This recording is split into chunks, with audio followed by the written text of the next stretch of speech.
हुक्म से सरकशी की और कहने लगे कि सालेह, जिस चीज से तुम हमें डराते थे, अगर तुम अल्लाह के पैगंबर हो तो उसे हम पर ले आओ।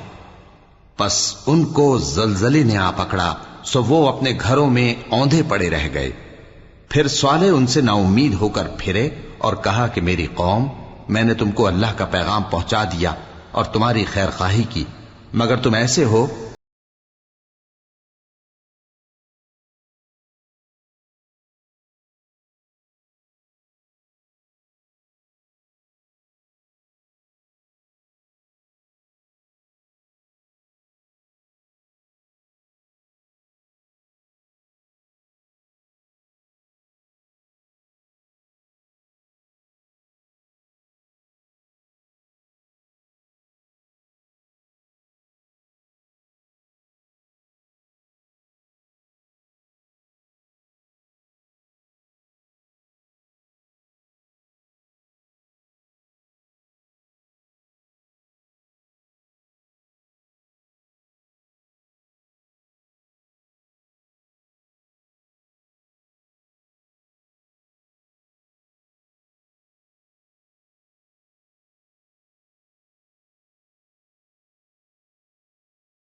को पैगंबर बनाकर भेजा तो उस वक्त उन्होंने अपनी कौम से कहा कि तुम ऐसी बेहयाई का काम क्यों करते हो कि तुमसे पहले अहले आलम में से किसी ने इस तरह का काम नहीं किया, यानी ख्वाहिश नफसानी पूरा करने के लिए औरतों को छोड़कर मर्दों के पास आते हो।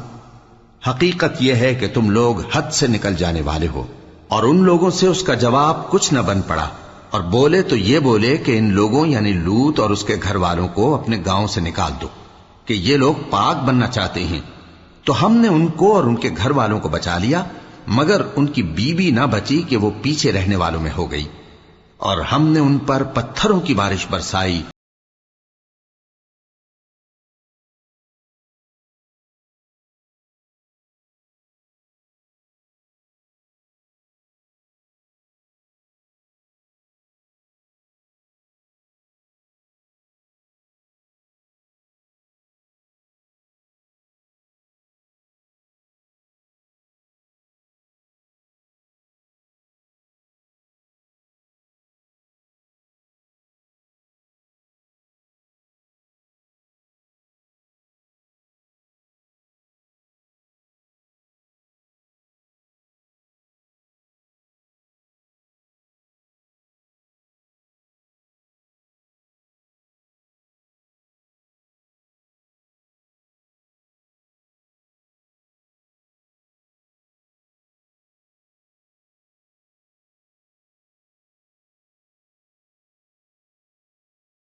करो, उसके सिवा तुम्हारा कोई माबूद नहीं। तुम्हारे पास तुम्हारे परवरदिगार की तरफ से निशानी आ चुकी है, तो तुम नाप और तोल पूरी किया करो और लोगों को चीजें कम न दिया करो और जमीन में इस्लाह के बाद खराबी न करो। अगर तुम साहिब ईमान हो तो समझ लो कि यह बात तुम्हारे हक में बेहतर है। और हर रास्ते पर मत बैठा करो कि जो शख्स अल्लाह पर ईमान लाता है उसे तुम डराते और अल्लाह की राह से रोकते और उसमें कजी ढूंढते हो। और उस वक्त को याद करो जब तुम थोड़े से थे तो अल्लाह ने तुमको जमात कसीर कर दिया, और देख लो कि खराबी करने वालों का अंजाम कैसा हुआ।